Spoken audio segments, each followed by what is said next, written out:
States of America and to the republic for which it stands, one nation, under God, indivisible, with liberty and justice for all. Vicki, do you mind doing the roll? Here. Here. Delayed. Here. Here. Here. Here. Here. Excused. Matt, do you mind reviewing the fire exits? Exits are in the back of the LGI. Thank you. So first on our agenda tonight is a public hearing for the Code of Conduct. I'm going to open the hearing. Matt will give us any updates on any changes, and then we can have comment if there is any. So can I have a motion to open the public hearing for the Code of Conduct? So moved. Is there a second? Second. All in favor? Aye. Opposed? Passes 7-0. Matt, do you want to go over them? So it's 4 or 5 years ago now, we did a very major overhaul of the Code of Conduct, which was a several months long process. This year, we're making some very kind of minor changes, just really some language changes. But whenever you make a change to the Code of Conduct, you need to have a public hearing. So just, we added the phrase on page 12, personal internet-enabled devices, which is a term the state's been using and that we have in our new policy about phones. On page 13, we added that phrase as well. On page 18, we changed the phrase removal of a student's cell phone privileges to removal of a student's ability to bring personal internet-enabled devices to school and/or confiscation of device. And then we added again on page 32 the language personal internet-enabled devices. So it's really just language changes that line up with the policy that we passed back on July 21, which is all about the new bell-to-bell, personal device ban. And so that's kind of, in a sense, minor changes, but that's the reason for the hearing. Thank you. Do any board members have any questions or comments? Nope. Does anyone from the public have any questions or comments? Okay. Can I have a motion to close the public hearing for the Code of Conduct? So moved. Is there a second? Second. Thank you. Can I have, it's all in favor? Aye. Opposed? Passes 7-0. Can I have a motion to approve the Code of Conduct? So moved. Vaughn? Is there a second? Second. Semra? All in favor? Aye. Opposed? I'm also in favor. Passes 7-0. And then we have another public hearing. This is about our district-wide emergency response plan. Can I have a motion to open the public hearing for the district-wide emergency response plan? So moved. Vaughn? Second. Second by Chris. Second by Chris. Comments or questions? All in favor? Aye. Opposed? I'm also in favor. Passes 7-0. So I'm going to give you the floor again, Matt, to talk about this as much as you are able. Did you want to open the hearing first, or is it, which one? Oh, we just opened it. Oh, sorry. So every year we have to update our district-wide emergency response plan. It requires a public hearing, so this is something that takes place in every district in the state. The district emergency response plan has been on our website for the last 30 days. It's the only public document. Our building emergency response plans are all obviously confidential, just for school staff, for probably pretty obvious reasons. But just in the development of this, so we have a number of things that play a part in this. We have our district director of security, Mark Thomas, who's been in that position for the last 7 years. We also have a consultant group that we've worked with for the last seven years, Alteris Consulting. They work with a number of districts in the region around safety. So both our consultants and Mark really work hard on making sure we're up to date on all the state changes and state requirements for the planning. So beyond that, we also spend a lot of time, preparing and working on this just last week. We had our entire administrative team together for a good part of a day with one of our Altaris consultants and Mark, and we reviewed our district-wide plan. We reviewed the building emergency response plans. We also kind of did an in-depth work on reunification drills and procedures, and we ended with doing some different tabletop exercises. We made a commitment, you know, things could change with logistics or whatever, to do a reunification drill in the spring with one of our elementary schools and the high school. So we'll be updating the community and the board about that, because that will require like a change for that elementary school for that particular day, and the high school will have a different schedule that day. But I'm just saying all this is an example of this is something we spend quite a bit of time on. And then each building has a building emergency response team that has different staff members on it, and the principal is the head of that with Mark and Altaris. And so they also do training right at the beginning of the year.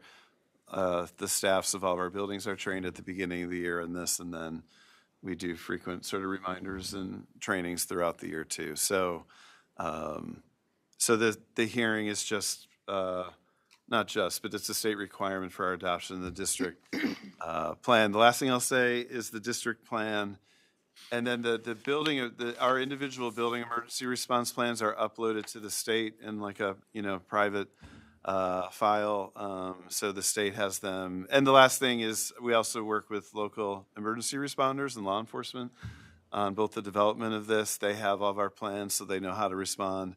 And they also do summer training in our schools. They're in our, they're sort of in and out of our schools throughout school year, but they also do summer training in a different school, usually each summer, just so they stay familiar with all of our buildings too. So that's it with that, from my perspective, unless the board has questions. Any questions? Any questions from the public? All right, can I have a motion to close the public hearing? So moved.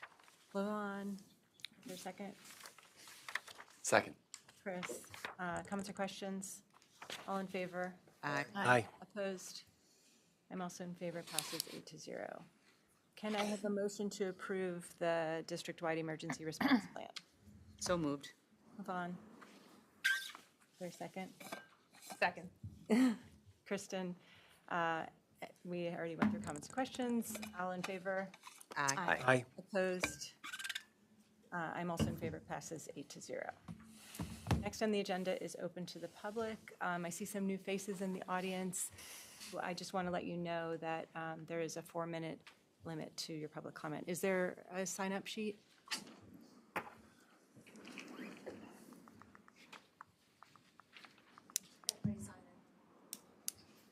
If you didn't sign, that's fine.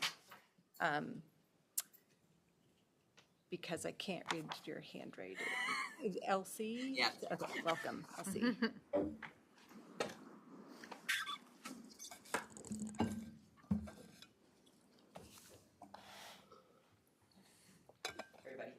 Thanks for your time this evening. I'm a parent of 2 kids in the district, and I'm just here tonight to tell you a little bit about a group of Beacon parents who have been working with GLSEN Mid-Hudson chapter. GLSEN, as you likely know, believes every student has the right to a safe, supportive, and LGBTQ inclusive K-12 education, and has been working with teachers in schools to that end for 35 years. Our particular group, in partnership with GLSEN, contains more than 30 families and was formed in the fall of 2023 with the intentions of bringing LGBTQ plus parents and the parents of LGBTQ plus students together for mutual support, as well as to develop collective strategies for contributing to a safe, supportive, and positive school experience for all families and students in Beacon Public Schools. It's worth me pausing to say at this moment, that's not a small task. The task feels really hard and really important at this moment. So I think we're all feeling especially grateful to be in such a supportive school district and community. Over the last few years, we've worked with PTOs to celebrate Pride. We've worked with librarians to build more inclusive libraries. We've met with the superintendent to set goals for next year. Some of our goals include bathroom access, ensuring every school building has at minimum one safe gender-neutral bathroom, continuing and expanding critically important professional development trainings, GSAs, reestablishing GSAs year-round in all buildings, mental health, collaborating with mental health professionals at BCSD to improve and expand mental health support for LGBTQ+ students, and community outreach. And we're just looking forward to continued discussions and collaborations with the Board of Education, teachers, the superintendent. Tonight, though, my goal really was just to briefly introduce ourselves and relay our message of genuine thanks. Thank you for your continued support and advocacy. It's been very much noticed and appreciated. Thank you so much.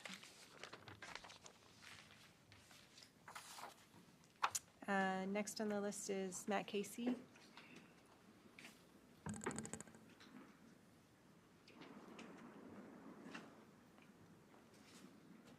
Good evening. Tonight, I'm here because 40 first graders in our district are about to lose one of the most proven advantages in education, a truly small class size. My name is Matt Casey. I'm a Beacon resident and parent of 3 children in the district, 2 of whom will start at South Avenue Elementary next month, including my first grader, Fiona. I'm also here on behalf of nearly 300 community members who signed a petition organized by a parent action committee supporting this message that I'm delivering tonight. This fall, over 40 students will move from kindergarten into first grade at South Avenue. Last year, they were in class sizes of just 13 to 14 students, which is amazing.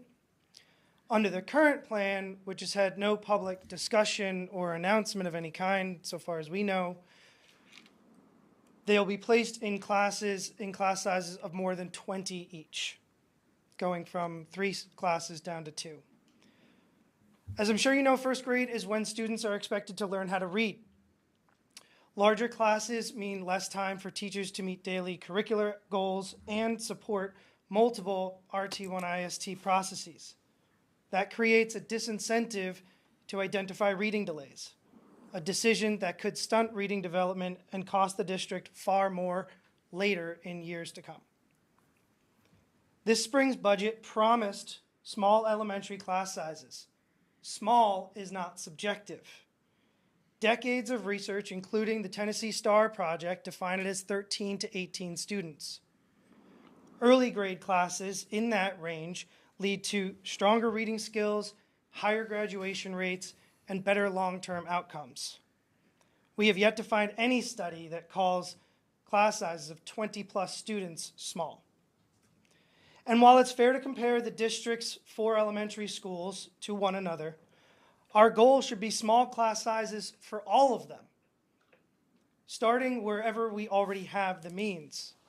At South Avenue, the classroom, the teacher, and the funding are already in place. Taking a class away doesn't lift up all the schools. It triggers a race to the bottom where everyone gets less. First grade lays the foundation for both skills and community. Smaller classes help teachers catch problems early, give more individual attention, and create a safe, connected space for learning. It's better for students, better for teachers, and better for the district long term. I urge you to keep first grade classes at South Avenue within the proven range that research and experience show works best. Thank you for your time today and for your commitment to our children. Thank you. Is there anyone else that wanted to make a public comment? Matt, did you have any response? Sure. I just for the sake of the public, and thanks for the public comments tonight from all the folks who shared. I just wanted to, I responded to a couple of emails, so I just wanted to very quickly just sort of go over what I talked about in those emails. And I can sometimes ramble about stuff. I'll be as brief as possible. with this. When I came here 8 years ago, elementary class size was an issue. The average was between 20 and 21. We had a pretty wide range, with some of the high end of that range being 26, 27, 28. We started like a 3-year effort. We hired eight elementary teachers across the 4 schools to bring that average down to 18. Averages aren't perfect. There's a range with any average. But one of the things, especially since COVID, that we've seen is that our overall enrollment at best has stayed flat. And the reason I share that is once we kind of established that average of 18, justifying adding more teachers to the same number of overall elementary students would be difficult. So one of the things we were looking at this past year was just like what we have in each building. And this is something that I haven't, publicly talked about, but we did have some disparities. The sort of class size average, again, it's not the most, it's not the best way to describe things, but it's one of the quicker ways to sort of get at it. Glenham had our largest class size average, kind of 19, getting close to 20. Forrestal and Sargent were both around 18. South Avenue had a class size average of 15. They had 6 classes that were 14 or less. One of the things we were noticing at Glenham is we had some classes that were at several classes at 23, at different parts of the year at 24. These were also of younger students. That was kindergarten. And so this year, we looking at everything, instead of kind of looking at the flat enrollment that we have across district-wide, instead of adding more teachers to that, we moved some spots around. That's something that we've done several times. We've moved teachers out of Sargent. We've moved teachers, not teachers specific, but teaching positions out of Glenham as well, to be deployed at places like South or Forrestal or any other building to sort of deal with larger class sizes that we have. The first grade, our first grade average with the change is around 18 across all 4 of the buildings. Forrestal's first grade is at 20 and 21 as well. It's something, when I spoke with a parent back in June, I've been monitoring enrollment all summer. I know things can change sometimes based on IEPs and whatnot, but I know one of the classrooms has 4 adults working in it. One of the other classes has 2 for sure adults. Both with Forrestal and South, we'll be monitoring student need if we need to add a TA or whatever. Like another aide to those classes, like we're totally open to doing that. We kind of want to see what the need is like. So that said, another thing that we've been really kind of like, I don't want to say fighting because that's not the right word, but like kind of scratching and clawing for over the last 8 years is to really improve what we're doing on the intervention level. So when I started here 8 years ago, we had 4, we had a reading specialist in each elementary school. But we had, for math intervention, we had a math TA at each elementary school. And those TAs were and are incredible and did incredible work. But over the last few years, and it's on this board agenda that we finish it, we have now a full-time math teaching AIS intervention teacher at each elementary school. That's the first time we've ever had that. It's something that we've seen in our data that we need to work on. It's something right now we've been doing this like sharing model between buildings, like a teacher's in a school one day and then traveling to another school. And that just hasn't been working as effectively for us. Another thing we've been able to add this year is, so we have a reading teacher in each of the buildings, but we now have firmly in place a district RTI teacher and also a district literacy specialist. The district literacy specialist is also a new position. And that is someone who's going to be working between all 4 of the schools with teachers, with students, along with that RTI person to really work on that sort of initial classroom instruction with teachers, but also to improve the support that students get. Kind of going on it at the elementary level, we've added a half-time ENL teacher to a growing population. or a growing group of kids here at the school. We've added a special ed teacher to the elementary level. And I say all that because there's just, I never try to, whenever I'm talking about a budget or things at the elementary level, I try hard not to sort of pit programs against programs or school against school. I know for sure that's not what any parent is doing, and I appreciate the advocacy, but it's the balancing act that we're trying to enact, and on this agenda, seeing those positions on there for the first time and knowing that like we have a full-time math person at every single elementary school for the first time ever, knowing that we finally have this district literacy specialist who's able to work across all 4 of the schools, like those are things that we've been really trying to get for quite a long time. And so, those are just some of the issues that we deal with staffing, trying to keep things at that 18 student average that we've had over time. And so that's just a piece, like we could probably continue this conversation at a different board meeting, and that's fine. But I just want to say that piece, it's part of it is what I put in a couple of emails to folks. And then part of it is just a reminder, and I'll do some of this in communication with the whole community too. Like these shifts with the intervention side of things at the elementary level are significant for us. And I probably don't talk about them enough in terms of what we've been able to gain from a staffing perspective there while maintaining this. And then I think this is totally on me when I am in sort of budget talks talking about small class sizes in general. I'm always really, in my mind, thinking about that average that we've gained, from when we were at 2021 and we've made it to 18.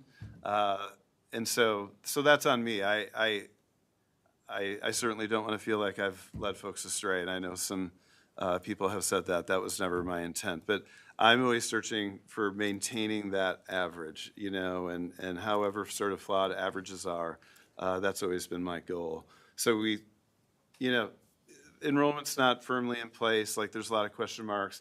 We really know, obviously, when everybody comes on the first day, and we'll know mid-September firmly what we have, but it looks like, just with our projections and stuff, that's where we'll be at. It also looks like South Avenue will still have like the sort of lowest teacher per student ratio still in the district, which is great. But we're also trying to maintain some other things while we do it at the elementary level, and a big one is this intervention piece, which it's taken us years to get there, and that's a part of this. And I wasn't pitting classroom teachers versus intervention teachers, but it's a balancing act that we try to do with the budget. That typically I probably don't talk about how those pieces fit together in like budget talks, and that's something that we'll do better this year. Another thing I just want to do with class sizes is just have that data more readily available for the board to see throughout the year, and therefore the public. So that's something that we'll work on too. So those are just some initial thoughts. But Just ask a when you question. have, I'm sorry. Well, I just want to understand, so those, the math specialist and the reading specialist, those are in addition to the teachers that are, the staff that are in the class that you described, and they'll flex in? And will we know what that, I have 2 questions. One is that, or would they be flexing in to give extra support and help? And then the part B, which you can answer first, is the last year Katie Biordi gave a presentation, the principal from Sargent, where she talked about deploying a screener more regularly so that they could catch things sort of faster if there started to be any lag, and this was specifically around reading. Is that something that's going to be deployed across the district? So then that would be something that would feed into this reading specialist coming in? Yeah, no, for sure. The math position will be a combination of like sort of, for lack of a better term, push in and pull out, right? They'll be pulling groups of students out, but they'll also be working in classrooms. The new district literacy specialist will be working, maybe Saggy, you can just speak to that briefly. So the literacy specialist is a coaching position. So they will be going into classrooms working on teaching strategies specifically in reading. So they'll be going in, they'll be doing demo lessons, they'll be helping teachers analyze data and helping them work on small group instruction And the screening is gonna be happening across schools.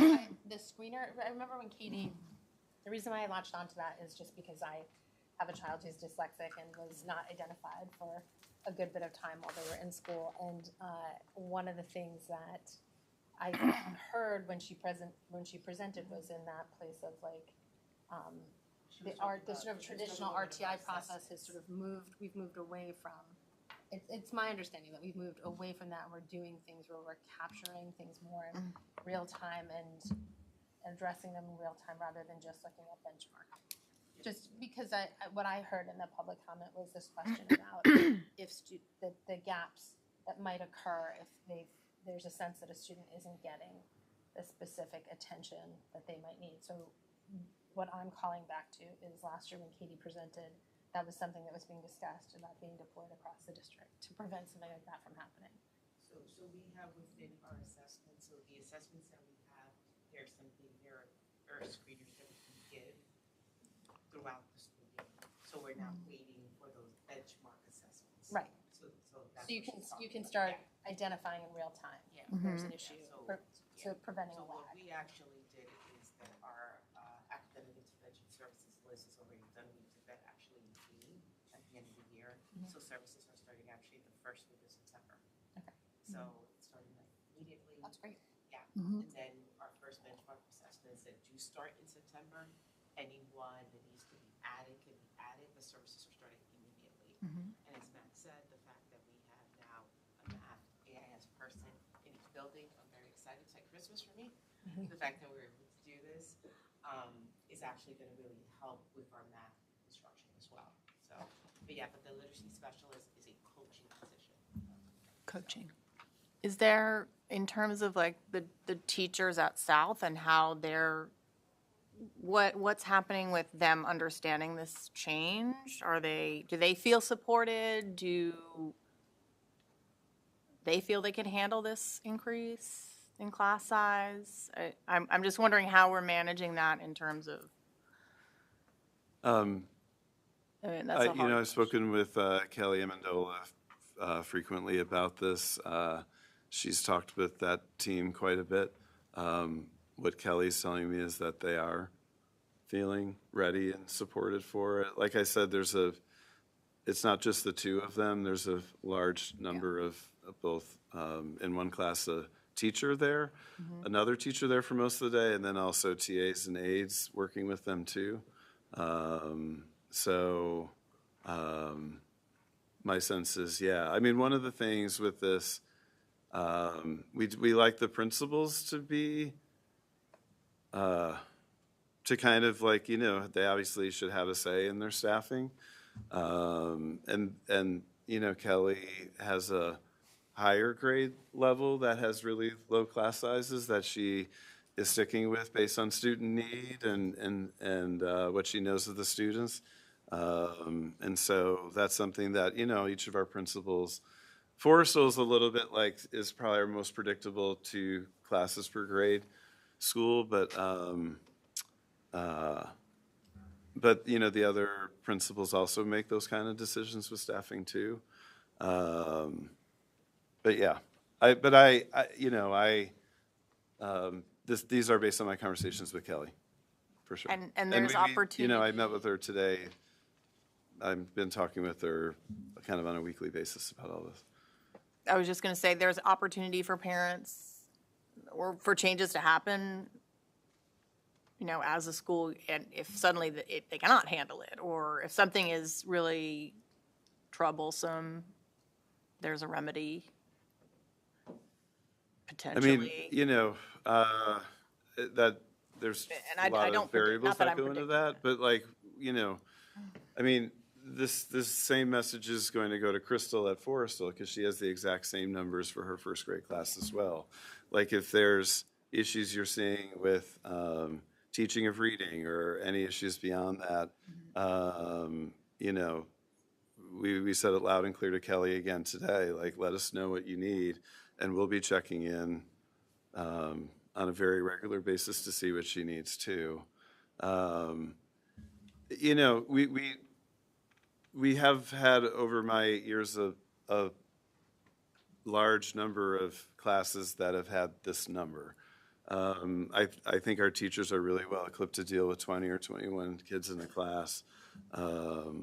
This particular group, they're both really excellent veteran teachers, and I feel really confident that they'd be able to do it.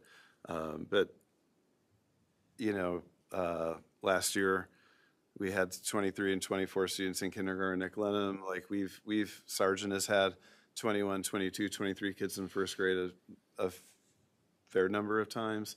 You know, the class size stuff is imperfect. If I could just get every single class to be, you know, 18 or whatever, if I could figure out a way to do that. But I find our teachers have dealt with it really well. We have a lot of supports. We just strengthened them. You know, so a teacher who has students that are struggling in math now have even more support in their building. Now they have the ability to talk to like a literacy coach. With that, though, there's still this district RTI specialist, which we've had for a couple of years. So yeah, that's my short answer, but we're going to really look at this closely, and we're going to look at the Forrestal one too. Like, you know, I'm not going to look at one situation of 20 and 21 kids in the first grade and not say that Forrestal doesn't have the same exact number of students in their first grade. So we'll take a close look there too. Thanks. I feel like we should sort of gather our thoughts about this, and then maybe if there needs to be more discussion about it at the next meeting, we can put it on the agenda for that. I do feel like, you know, when Saggy presented, we talked about how the gap in math was bigger than the gap in reading for COVID kids because people didn't do math at home with their kids. They read to their kids, hopefully. So it's really exciting to have these supports, and I think it's really, for me anyway, and I think for most of the board, we're thinking about the budget, not school by school, but, you know, a district as a whole, and it is really, and I know how personal it is for your own child, but I think it is important to just understand what our decision-making process is around this. And so I'm glad that you mentioned Forrestal as well as South, because, you know, equity has been a huge priority for the board since I've been on the board as well. So I do not want to address one school without addressing another if we need to do that. You know, at the same time, we realize every class is different, every student is different, and so needs may arise in different ways, but I think it's important to acknowledge that this is not just happening in a vacuum. So if board members want to let Flora know, Flora will be back at the next meeting, if we should put it on the agenda for further discussion. I think we probably should. And at the next meeting, we were going to do at least some of the draft, strategic plans, board goals kind of stuff. So we can certainly, not that it needs to be a part of that conversation, but we can get into this more. That's totally fine. And I'm super appreciative of all the public comment tonight. Like I do really understand as a parent, like that this is difficult, but I also know, like, I know the supports we have and the staff we have, and I think it's, I think it can really work too. And so yeah, but I do, like, you know, I've been looking at class sizes all summer, and the Forrestal first grade is honestly like the same exact number of kids. And so, you know, we're going to be looking closely there too. Thank you. So we have two workshops tonight. The first is from our new food services director, Anthony Rollins, which I think must be you. Got a tag on. Welcome.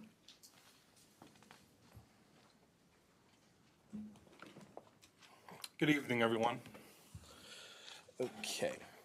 So yes, my name's Anthony Rollins. I'm the new food service director for Beacon. I started back here in February.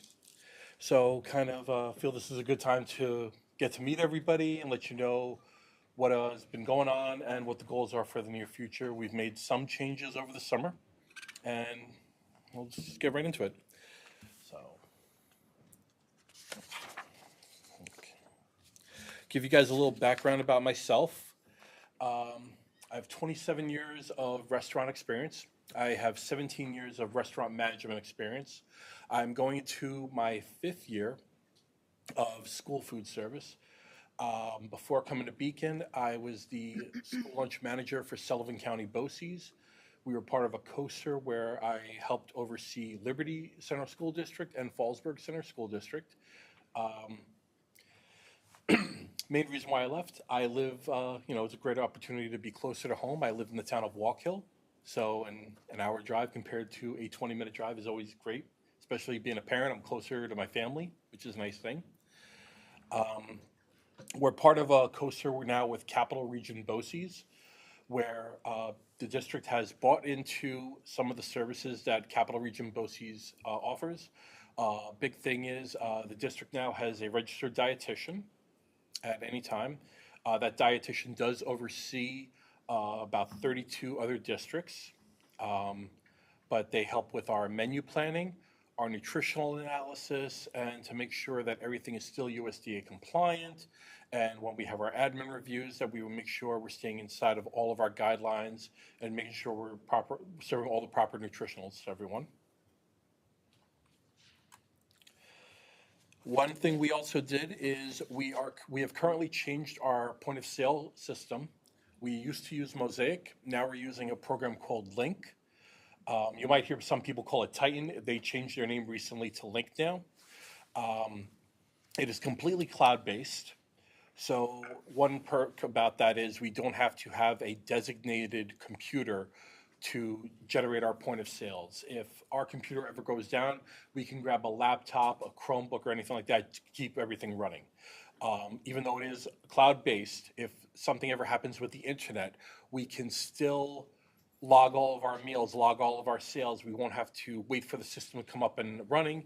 If the internet comes back up, it'll just unload everything as it goes. We launched this back in on August 1st. We've been doing it for our summer program. We've had training right now for our staff that is working the summer program. I personally will say that it is very user-friendly. I could say that our staff has definitely agreed to it. The only thing is, it's something new. I would compare it, you're using an Android phone going to an iPhone. It's a very similar process, but the staff has gotten a really good notch for it. I've gotten several emails from parents asking about their students' finances and things like that, so I'll touch base on that. When we were setting everything up, on the very last day that we were using Mosaic, we took all the students' accounts and all the any teachers or any faculty, anybody who has money on their accounts, everything has been transferred over to Link. So nobody lost money, nobody had to do anything like that. Now what we're offering is something called Link Pay. It's something that we were doing originally with a program called My School Bucks, but now the parents or faculty, anybody, you can log on, you create your account, and that way they can upload money or they could bring money into the cafeteria. It's all the same way that we've done it in the past. One big thing we wanted to make sure was all of the allergens. So we went through, we made sure that every allergen of the top 9 most common allergens have been transferred. I sat there, and once we had one of our reps from Link transfer everything, I went through just to double check to make sure, and worked with our school nurse to just go through it again to make sure. When we do another import, we'll look through it again right before school opens, just to make sure nothing gets missed, because something like that could just be a huge problem. Oh, and yes, for the staff that are not working this summer, our first conference day, we have someone coming in from Link that will sit down with our staff, get them all acclimated to the software. So it's pretty simple for them. With this software also comes with our menu planning. Same thing we had for Mosaic with our menu planning. There's a couple of little features and updates that I kind of like. I will give the bad thing that I do not like. If any of you have logged onto the website for the school district and are seeing the new menus, the format, the one downfall that this program has, the menu planning or planning for a month, it doesn't put the food into like one page for a month. It takes it and it puts it into like 3 or 4 pages. So you have to kind of pick and choose which meal you want it to look for. That is something that myself and other districts have expressed concerns with. They'll be working on that. Hopefully, they can come up with a better way to plan that. What I'm going to be doing in the meantime is I will have a menu printed for every month that a parent could just go on, print, and you'll have just as a quick reference, so you kind of know what you're going to get. But if you want to look at more in depth, you would just select your building, one of the 6 buildings, and that way you could see it. If any day that we have to do a change or a substitute, such as a 2-hour delay, early dismissal, anything of that sort, once we go in and update whatever meal we're serving, it's within minutes, it updates on the website.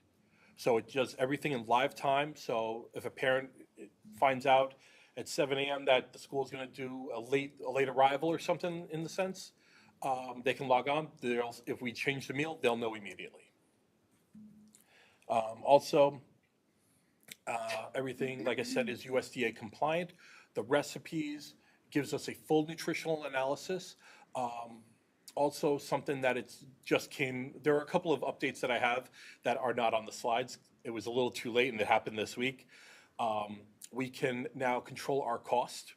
Every meal that we plan, it gives us a breakdown of how much each meal is. So that way I can plan for the week where we can use whatever USDA commodities we're getting in, what food we diverted to for the school year. That way I can do possibly a meal that might be a little bit more on a Monday in cost, but yet you're doing something where we're using a commodity on a Wednesday so it can offset. So we try to keep our food at basically at the cost that we want to have for our weekly average. We also have a new food service provider. This is US Foods that we are going to be using for this school year. We have jumped on the bid list with Capital Region BOCES. With that is our milk is at a cheaper rate. Our produce, we still use our provider Daigle Produce, so we still are in the same realm with that. With US Foods though, we are getting specific foods at I would say anywhere from $1 to $4 a case cheaper. This is because when all of these districts are planning their meals and we're doing kind of the same menu, bless you, and we're doing the same kind of meals, what they're doing is we're ordering 80, 90, 100 cases of something, so all these districts are getting it at a lower cost. So it kind of helps us out in the long run.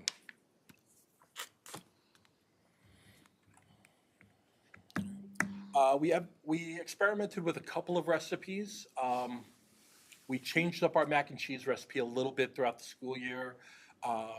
We've gotten a lot of positive feedback from what I've heard. I'm glad to say I have not heard any negative feedback, which I would love to hear if there is any so I can find out what is wrong and what we can do to change it. But from what I've heard from several students, I've heard from some teachers also, that they're very happy with the meals. They're happy with just the overall recipes. So, like I said, any feedback I would love to get from any parents, especially from any students, because to me that's the base that I want to hit. I've been in food service for so long. The person eating it is the person I want to know. Are you enjoying it? Why are you not enjoying it? What's wrong? What can we do to change it? We're starting to bring back some farm to school. Right now I'm going to be working with Common Ground. And before COVID, we used to do tastings in the district where I guess some of the PTO members would come in or they would volunteer and, do some veggies, some salads, anything that was, that we could prepare. We're going to be bringing that back starting in October. I would love to do every building. I know that to do that, it's going to take time. So we're going to probably try to start with the elementary schools first, or maybe even alternate and do elementary in October, do roundabout in the high school in November and flip-flop and see what the best way we can do for that is.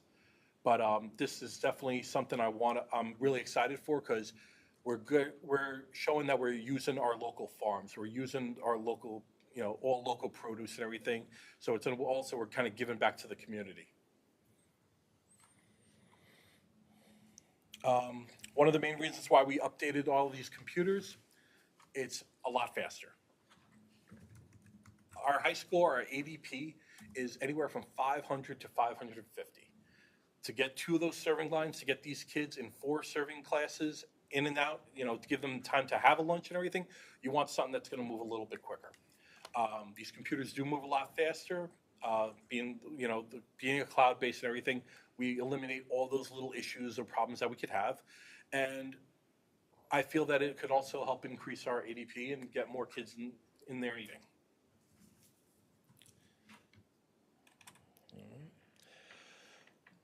One thing that we are having a little difficulty with is our staffing. Right now, we almost have a full roster. I just found out we had 1 employee that is resigning. We are posting to hopefully fill that position as soon as possible. We are posting for subs to try to get as many staff as we can in here. And we'll just see how this year goes. I was able to hire only 1 employee the time I was here, and that person is a sub and is returning for the upcoming school year. But we are having our postings and we're seeing where that takes us. And really, leave it open to anybody. If you have any questions, feel free to answer them.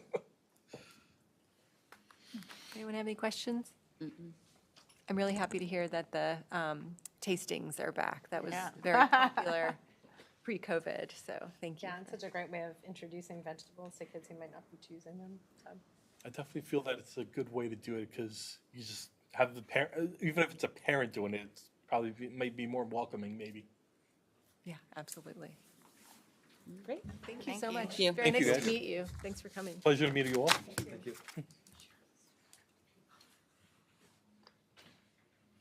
So our second workshop is our capital project update. We're going to have Jesse Morrell, Perry Sheldon, and Garrett Hamlin.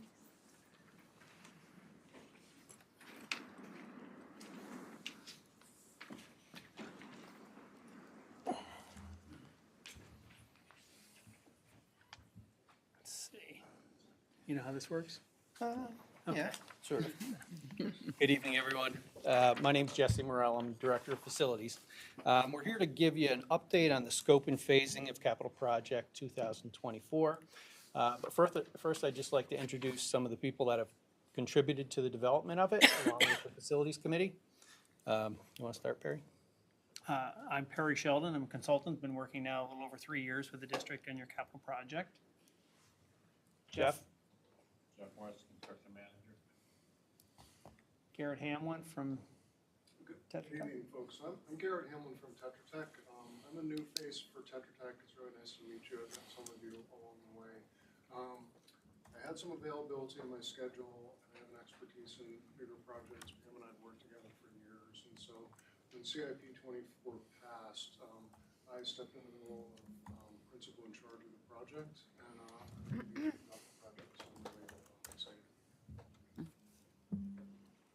And I'm Pam Hamel, architect with Tetra Tech and project manager. Nick Lopez, with Tetra Tech. It's our construction manager. Or sorry, On-site administrator. construction. Thank you.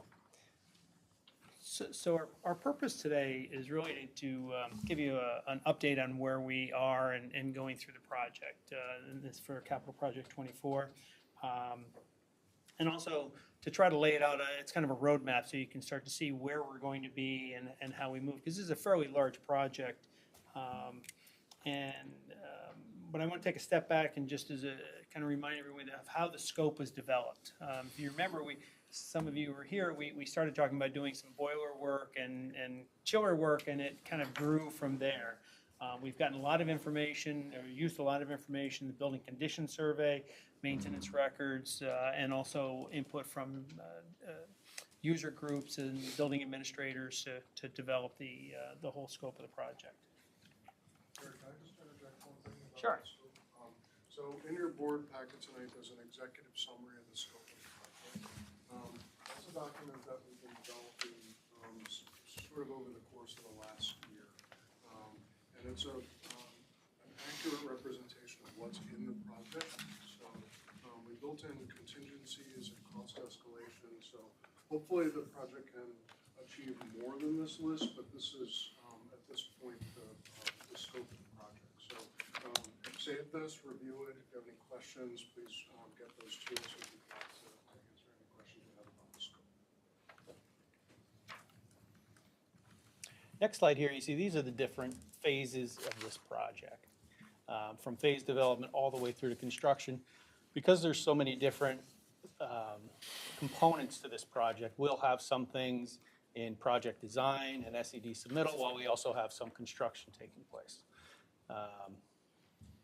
I would add on that, looking at the bidding and award process, so on the agenda tonight, you have the award, or asking for the award of contracts for the first group of work, which is the boilers and chillers here in this building.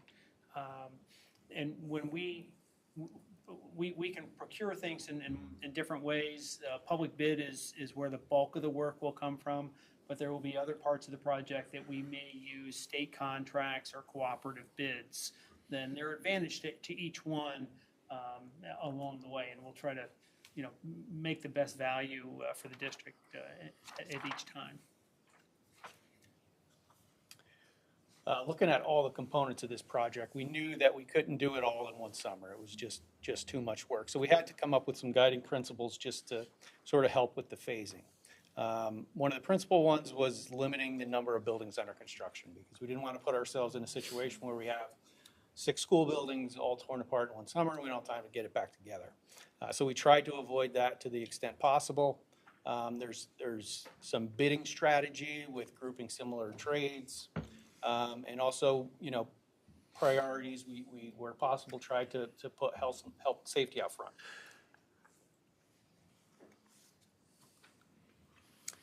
So this is a slide of the preliminary draft construction schedule. You should have a larger 11 by 17 on your table. We just put this in just so we're basically, this has all the information that we're going to talk about from here on as far as when we're doing what, but we just wanted to have, that you could have a hard copy, make notes.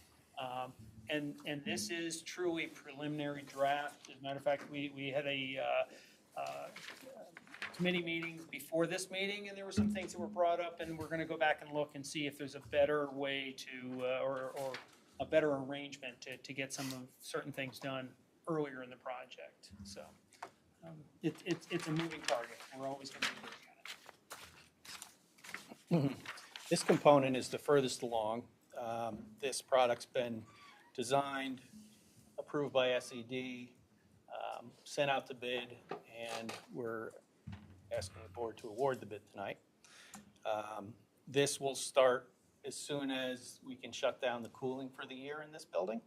The existing chiller plant will be demoed.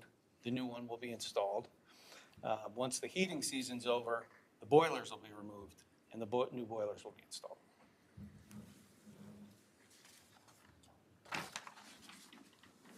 So also in this project, we have things that are going to be happening in all buildings, and good examples of those are the fire alarm systems and the PA systems. And these are as I talked about before, we will probably purchase those through either a state contract or a cooperative agreement. And the benefit of that is that you can get one vendor that will do all the PA systems through the buildings, or one that would do the fire systems through the buildings. You don't want to be dealing with a different fire alarm vendor in this building than in that building. And that can happen when you start looking at a bidding process. The other thing that's unique about this scope of work is much of this work will be going on in nights and weekends. And as you may realize, the summers are always the craziest time, and we're trying to push all the construction into that 2-month period. This is work that we're going to spread out, and I'd say kind of sprinkle through the project, if you will, where we can do work in the nights and weekends, get a building done, and then move on to the next building, nights and weekends, next building, nights and weekends. And maybe it would take part in the summer as well, but it's a little bit unique in that way. Here we're looking at the ball fields, baseball, softball, as well as the tennis courts. And we'll approach this, like Perry mentioned earlier, through a state contractor cooperative. So we have a little bit more control over who does the work and what product we're getting in the end. What we're looking at is a artificial infield with a natural grass outfield with an alternate for the softball field to be artificial turf outfield as well. So next summer, some of the work that you'll be seeing is new security vestibules. If you've been over to Glenham Elementary School recently, you see that we've developed a new entrance at that building that allows visitors to be properly vetted before they're allowed into the building. We want to create that similar situation in each of the other buildings as well. And this is a case where we're grouping those projects together because they're all similar. They're going to be having kind of storefront construction, going through a lot of the same items, and we'll be doing those at the 5 buildings next summer. I think this will probably be a public bid, typical, and it's in process, in the design process now. Get it into SED, and the goal is to have this ready so it can be awarded prior to the next summer. We have a pretty well-defined scope for theater improvements after consultation with stakeholders, and that'll be implemented summer of '26. What we're proposing currently is South Ave Elementary School to begin our effort at cooling centers and air conditioning in some classrooms. So this is actually the area that there was some conversation about as to how many how many buildings can we try to get the cooling. We've all been struggling with, and today would be a classic example, temperatures like today. So we're going to go back and look again and see if we can get more classrooms done earlier, more cooling centers. And the cooling centers, the idea is to do libraries, libraries are done, cafeterias and gymnasiums, just become larger group spaces where students can cycle through even multiple times throughout the day, to be more comfortable. Here we're looking at the north side entrance, JV Forrestal. It'll be similar to the security vestibules that we're doing. And we're also including some bathroom upgrades and significant roofing work at Glenham in this phase. So then we start looking at the summer of '27. Seems like a long time away, but it's going to come pretty quickly. Here at the high school, we have a pool. There are improvements that need to be made at the pool, just ongoing overdue maintenance, if you will, or there are things that need to be taken care of. Also, the heating and ventilation in that area also needs some upgrades. So we'll be looking at doing those in the summer of '27.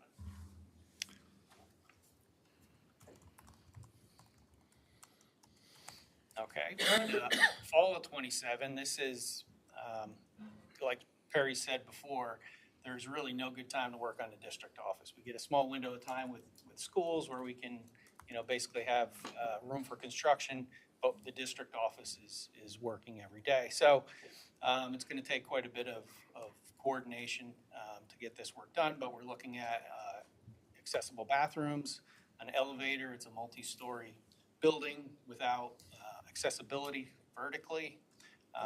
We'll do a boiler upgrade. Also over at the transportation facility, we have a 30-year-old underground fuel tank, which we're looking to remove and replace with an above-ground storage tank. Also in the summer of '27, currently we've scheduled the Glenham Elementary School for the cooling centers, classroom air conditioning upgrades, some exterior doors that have to be replaced, and they're in need of a new kitchen or a new cooler for the kitchen. I'm sure he'll be happy to have. Over at Romval, we'll be looking at a cooling center, bathroom upgrades. That roofing bullet is actually moved to 28. So you can see this is still a work in progress. And then in the summer of '27, we're also looking at Sargent Elementary School for, again, you see a pattern of cooling centers, classroom air conditioning, and then there's a couple of minor items of plumbing upgrades and electrical upgrades in that building. Can I just interject real quick? Just sort of a point. When we originally talked about this project with the community for the vote, we were just talking about cooling centers for the 4 elementary schools in Roundabout. So with those cooling centers, we were, just talking about cafeteria and gym, pretty much.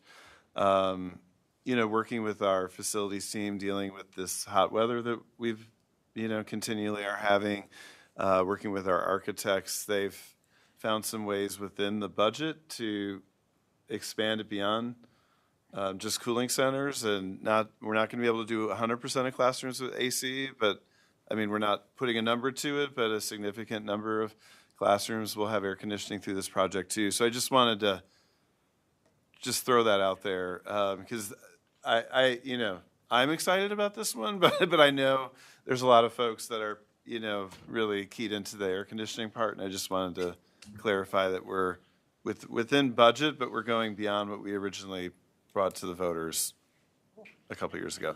When we're looking at classrooms, we have to, again, try to prioritize. We look at typically, if it's a 2-story building, the upper level, second floor classrooms are typically warmer. And if you talk to any building administrator or any teacher, I think they'll kind of support that. Second floors are always tough. And anything with a south or eastern exposure are also areas that we look at first. Okay, moving on to summer 28.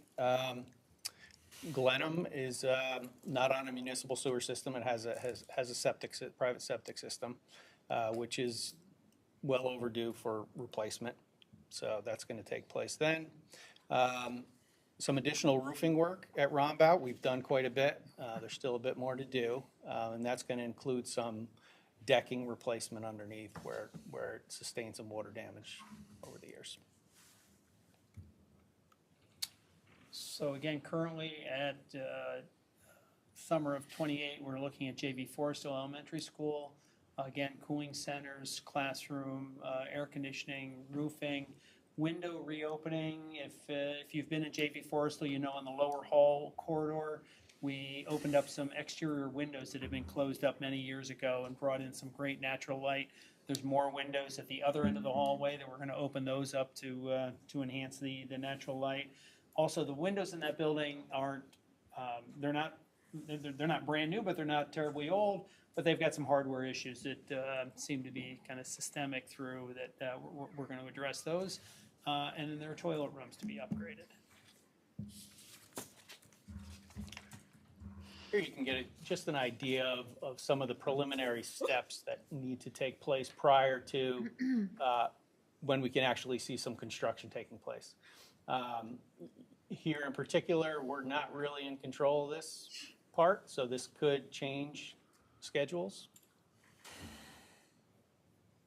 What's the kind of average time it's been happening?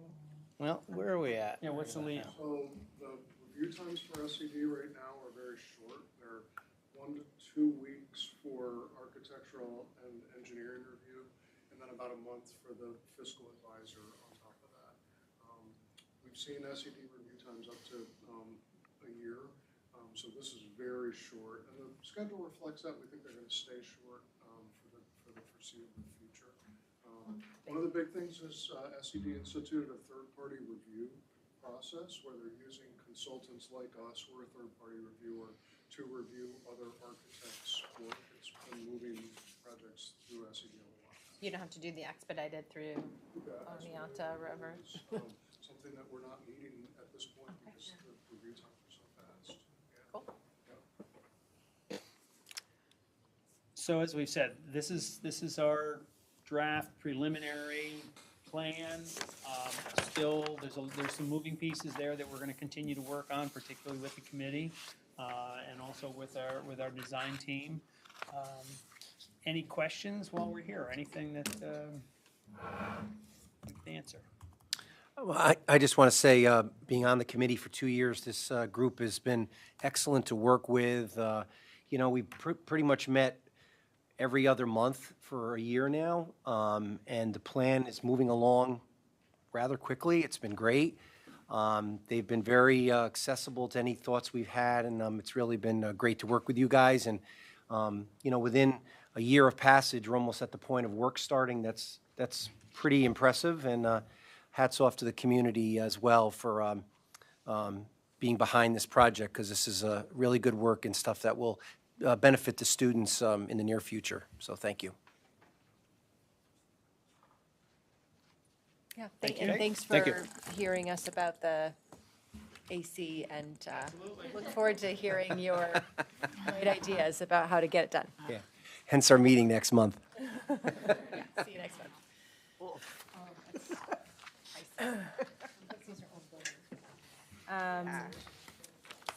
Reviewing the agenda, there are a couple of changes. 12.11K number 2 has been removed, and 13.01 number 3 has been changed, effective date from 7/7/25 to 8/9/25.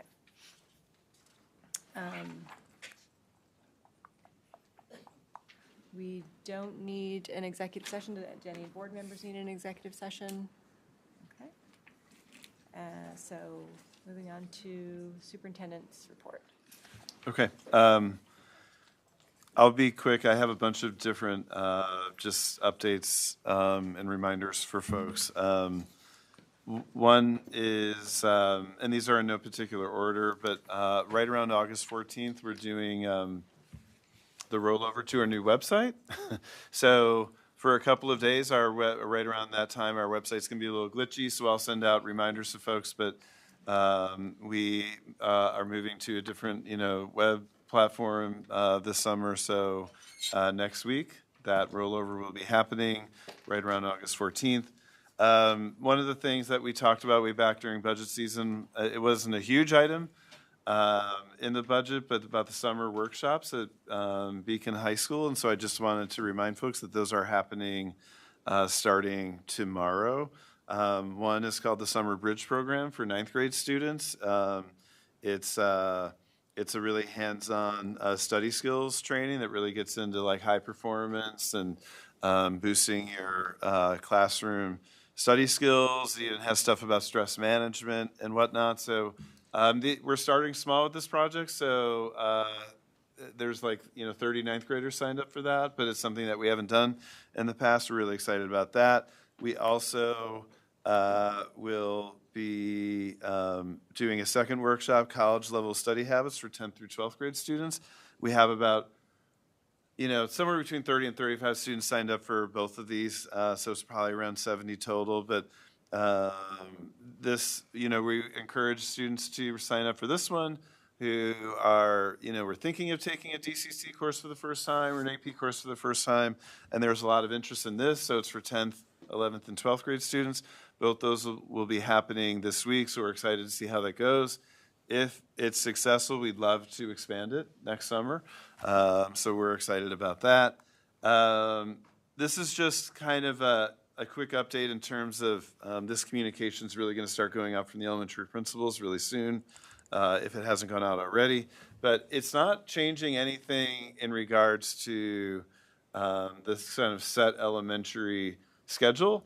Like the bus schedules are the same and all of that, but we've kind of noticed a little drift in the morning, and that we weren't really starting instruction till after 9 o'clock, giving quite a large window in the morning. And so we're now going to really try to start instruction at 8:50. So the principals are really going to be working in communicating that. Bus riders, that should not be an issue at all because their buses are set to arrive before that time. But we'll be working on communicating that just in terms of wanting to start the day pretty promptly and get right into like that morning meeting right at 8:50. All of the 4 principals have worked with Anthony, who left, just in terms of making sure kids still get breakfast, so that won't be an issue with this. But I just wanted to kind of say that here.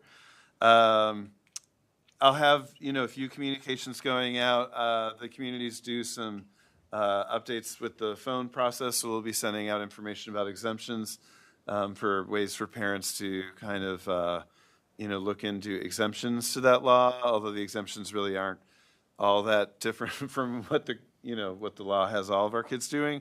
That'll be going out in the next few days. Along with, then we're going to have like some communication protocol stuff and all that for families next week. And then lastly, I don't always do this, but I want to just briefly mention a couple policies we have for first read tonight.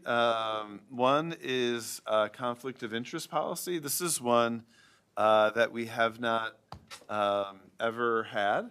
And we started researching, looking into this both with BTA leadership and admins within the district, also talking with our legal counsel, and also looking at, there's a few other districts that have this. The policy committee was super patient. I think we went through like 5 different versions of this policy before it has arrived, and it's gone through, I think, 2 or 3 legal reviews. John, even prior to his new role, has been shepherding this through because it really impacts 2 things. One is a conflict of interest being drawn around teachers tutoring their own students for pay. So we wanted to make that clear. A lot of districts have that on the books. We didn't. And the other one is about coaches coaching their own athletes for monetary gain, which, both of those things with this new policy will be banned. If the board accepts this policy after the second read, we'll make sure staff is aware. This isn't in response to any major issues, but just with the proliferation of, paid for youth sports, we just wanted to make sure that there was like a delineation, especially in our athletic side of things, between one of our coaches, like that we appoint, and a private coach. So if there's questions about it, either tonight or at the next meeting, John was the one who spent the most time on this, and he can answer. I just want to point that out. The other one is much quicker.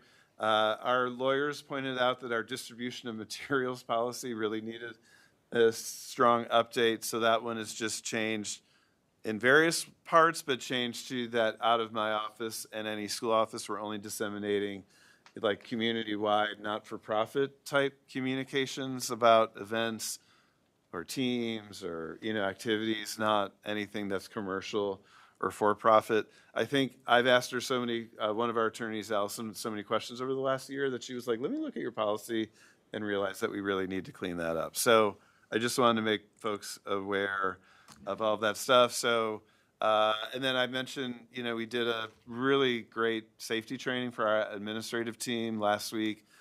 We do a legal training with them next week, and we also are going to be doing work as an admin team on strategic planning, goal setting with that group as well next week. So we had a really productive summer as a group with that too. So that's all that I have. Thank you. Are we? Yes. Anne Marie's going to Oh, present I'm on the sorry. tax warrant. Oh, I'm sorry. The most important part, I just started going into all my stuff. Thanks. I'll be brief, but I did want to give the board an update before you vote on the tax warrant that's on the agenda for tonight. So just a couple of highlights. Again, we talked a lot about this during the budget process, but the levy increase was 5.09%, which was at the tax cap. And one of the major areas that allows the tax levy to grow is our tax-based growth factor, which was a little over $1.2 million during this school year process. So changes in assessment values from 24-25 to 25-26. Homestead is the tax rate used for homeowners. Non-homestead is the business tax rate. So the assessments in all of those areas have gone up. The assessments in Fishkill and Wappingers went up higher than what they have been. Beacon is a little bit less, and in non-homestead is steady. But I just wanted to show that the Fishkill Wappingers homestead was a little bit higher than it normally is. Can I ask a question about that? Sure. Anne-Marie? With the 3 municipalities, what's the percentage each one pays in for the district? It's on a calculation, so it's all based on assessment value and their weighted average, and how then it allows the levy to be. Do you know approximately what each one is? Like, is Beacon 50%, Fishkill 25, and Wappingers 25? Beacon is more than 50%. So, and Wappingers is a very small amount. Fishkill's probably somewhere in the middle there. Okay. But it's mainly, and that's sometimes when we use comparisons, I always tend to go to City of Beacon because they are the biggest Okay. part of it. Tax rates on non-homestead. So again, for the more than 8, 9, 10 years, our tax rate per thousand is decreased. Last year it was 11.98 in Beacon. Now it's 11.73. That is with the 5.09 increase. So we're still seeing the tax rate decrease across the board. So these are the homestead rates per thousand. And we're also seeing a decrease in the non-homestead rates per thousand. I always like to do this slide because it shows what the tax rate was in 2010-11, and we are not even close to that. We keep decreasing, and we're not even in comparison to what we were over 10 years ago, which I think is really important. And again, this is more of a visual of starting in 2010-11 and where we are in 25-26. So we are still decreasing our tax rate per thousand. A lot of that has to do with new properties, new businesses coming onto the tax roll, which is allowing us to spread the tax levy over more properties. So to give you an estimate of, we use the same higher assessed values when we did the budget presentations in May. So if your assessment is to stay the same, and I think that's the confusing part for people because their assessments increase every year too. But if your assessment were to stay the same based on this calculation, you'd have a decrease in taxes of $68. That's as a result of the reduction in the tax rate. The town of Fishkill, again, higher assessed value, they would get a decrease of about $95. You're seeing a little bit more because their assessments rose a little bit more than Beacon. And the town of Wappingers, if your assessment remained the same at $387,500, you would see a decrease of $92. Everyone's not going to see that amount because everyone's individual and everyone's assessments have changed. But the good news is it has, the properties that have come on have had a huge impact on the people that live in the Beacon City School District and to keep the taxes manageable. Does anyone have any questions? Okay, thank you. Moving on to Board of Ed comments. Catherine? None. Semra? Thanks for the discussion on the classroom sizes. I think it's helpful for people to understand the movement, the reason, and the support that's in place. I think it's really, hopefully we'll continue that discussion, but I hope there's some confidence building in what's in place. And thanks for all the great presentations. Thank you. Kristen? Nope, no comments. Chris? Just want to say thank you to the public comment and the presentations. Lots of good district work happening over the summer. The one thought I was going to add on the class size discussion, and if we talk about this next week, is Matt, you were mentioning that the average is a tough number. I'd be really interested in the range alongside the average. Right.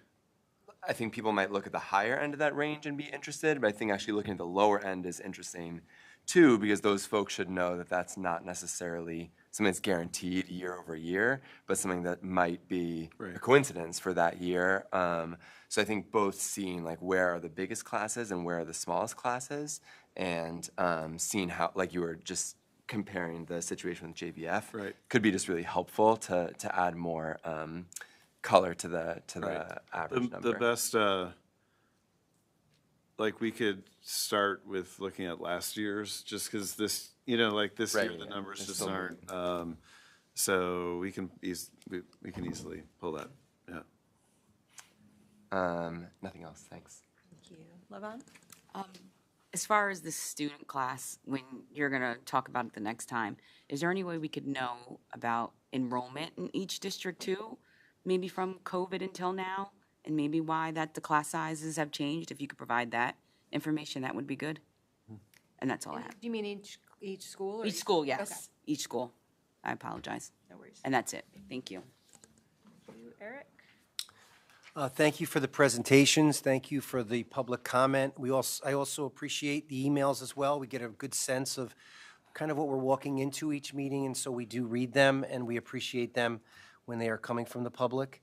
Finally, we do have another Facilities Committee meeting on September 22nd, and that'll be 6 o'clock prior to the board meeting that night. That's it. Thank you. Anthony? No comment. I thank you again, yes, to everyone for the public comment, and for the presentations. Matt talked about 2 of the policies that are on the agenda tonight. We have the third is the AI policy for a second read. Matt pulled together a group of administrators, and I went as policy chair to meet with a community member who's very knowledgeable in the world of AI. And she had a lot of really good suggestions. I wanted to give Mike, who of course happened to have walked out to the bathroom, but Mike Adamczyk, a big shout out for really presenting how He's knowledge. back. Oh, Mike, I was just complimenting you.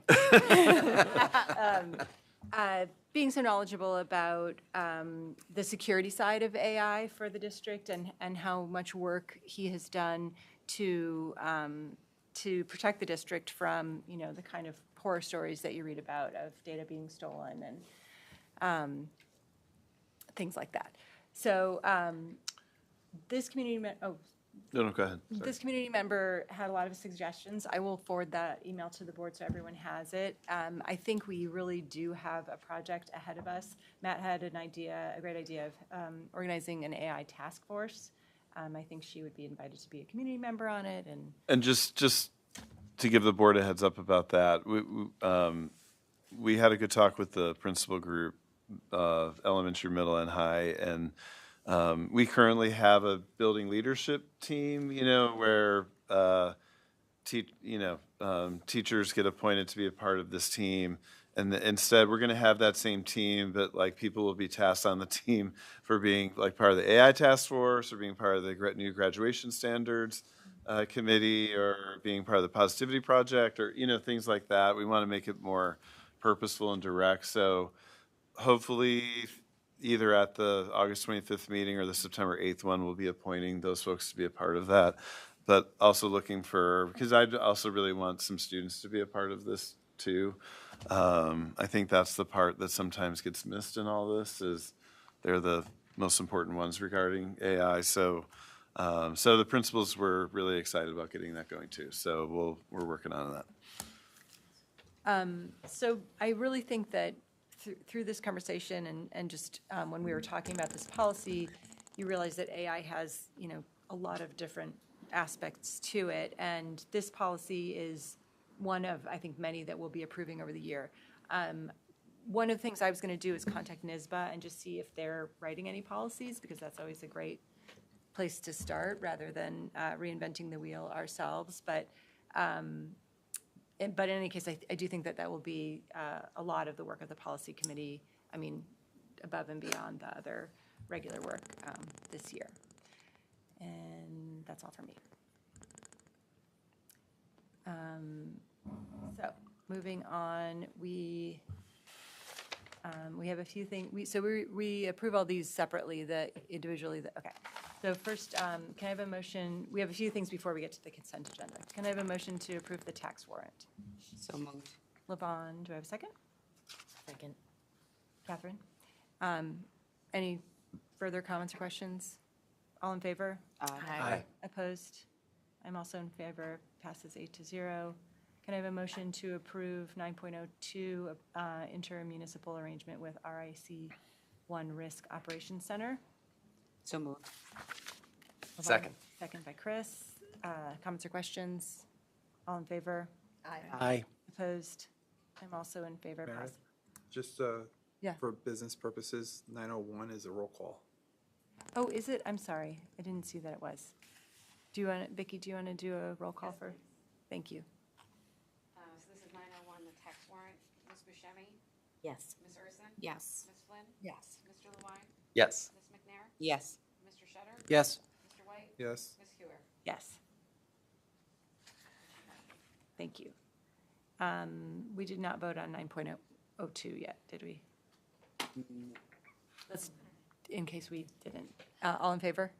Aye. Aye. Opposed? I'm also in favor, passes 8-0. Can I have a motion to approve 9.03, award bid for capital improvement project? So moved. Levon. Second by Semra. Comments or questions? All in favor? Aye. Opposed?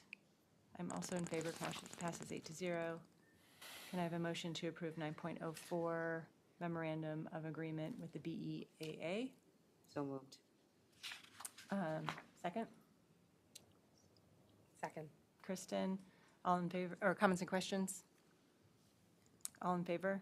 Aye. Aye. Opposed? I'm also in favor, passes 8-0. Can I have a motion to approve 9.05, memorandum of agreement with BTA CTE coordinator? So moved. Levon, Second. second by Semra. Comments or questions? All in favor? Aye. Aye. Opposed? I'm also in favor, passes 8-0. Consent agenda. The use of the consent agenda permits the Board of Education to make more effective use of its time by adopting a single motion to cover those relatively routine matters which are included. Any member of the board who wishes to discuss individually a particular piece of business on the consent agenda may so indicate, and that item will be considered and voted on separately, thus preserving the right of all board members to be heard on any issues. Are there any items that any board members would like to have pulled?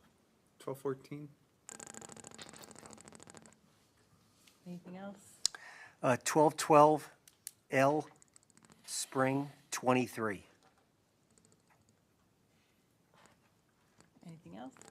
Can we pull 1104, the AI policy, please? Anything else? Okay, can I have a motion to approve 11.01 through 1605, less 12.14, 12.12 L spring 2023, and 11.04? So moved. Is that Kristen? Yep.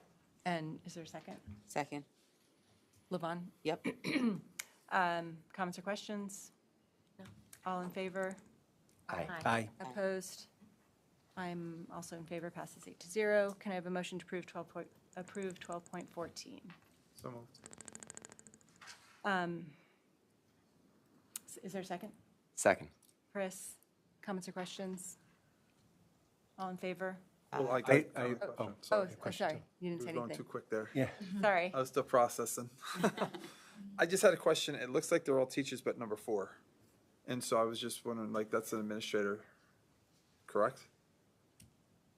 Is she getting paid teacher rate for that, or is that clerical error? I think that might be a clerical error. Okay. I had the same question. I noticed that too. Should we amend it? Less, Katie? Okay. So can I have a motion to amend 12.14N? So moved. Kristen, is there a second? Second. Second by Anthony. So the amendment will be to scratch number 4, Catherine Biordi. Was there supposed to be someone else, or is it? I don't know. We'll check, Okay. but it doesn't make sense, so. Okay, so, Maybe she submitted it by, maybe she was put the names and, you know what I Yeah. mean? On the, We'll double check, and if there's a teacher that needs to be added, Okay. we'll add it. fine. okay, so we approved making the amendment, so now we need a motion to Approve the amended. approve the amended version, which is, can I have a motion to approve 12.14N, amending it with As removing amended. number 4? As amended. As amended. So moved. Thank you, Second. Levon. Second. Second by Kristen. Comments or questions? All in favor? Aye. Opposed? I'm also in favor, passes 8-0. Can I have a motion to approve 12.12L Spring 2023?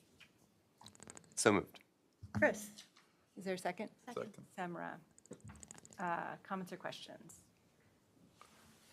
All in favor? Aye. Aye. Opposed? Abstain? 1 abstention. I'm in favor, passes 7-0 with 1 abstention. So what I'm going to do is just say, can I have a motion to approve? When we get to comments and questions, we can bring it. Okay. Can I have a motion to approve 11.04? So moved. Kristen, is there a second? Second. Second by Levon. Comments or questions?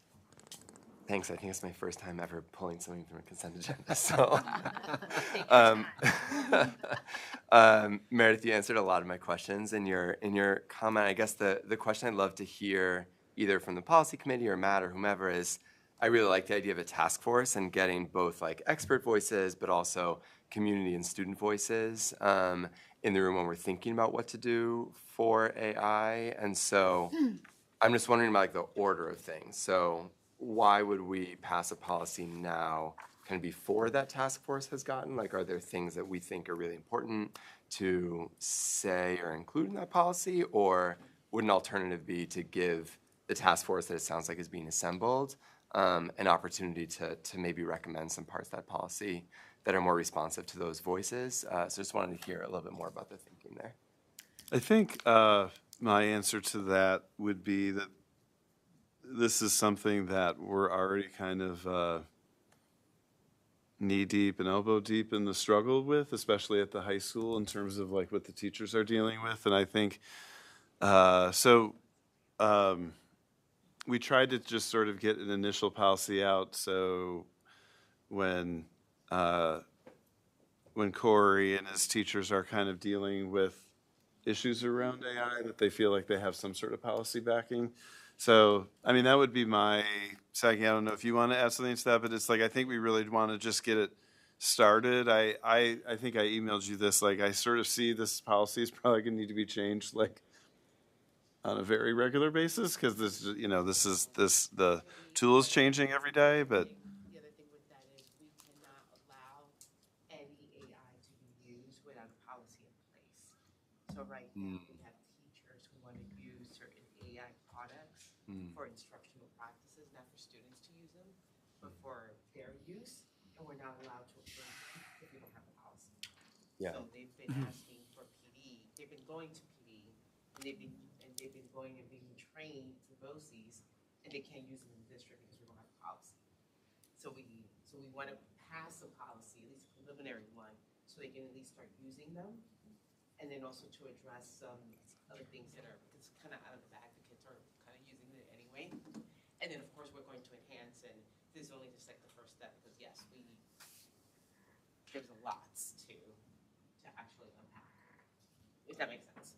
Yeah, it's really helpful to know that teachers want to use it, but feel like we are saying no unless there's a policy pass. So that's super helpful. I guess my last question, I'm curious if other board folks are hearing other things, but Matt, you said there are like issues at the high school. Like what, can you maybe describe like what they're dealing with the most, or what we need this to be responsive to?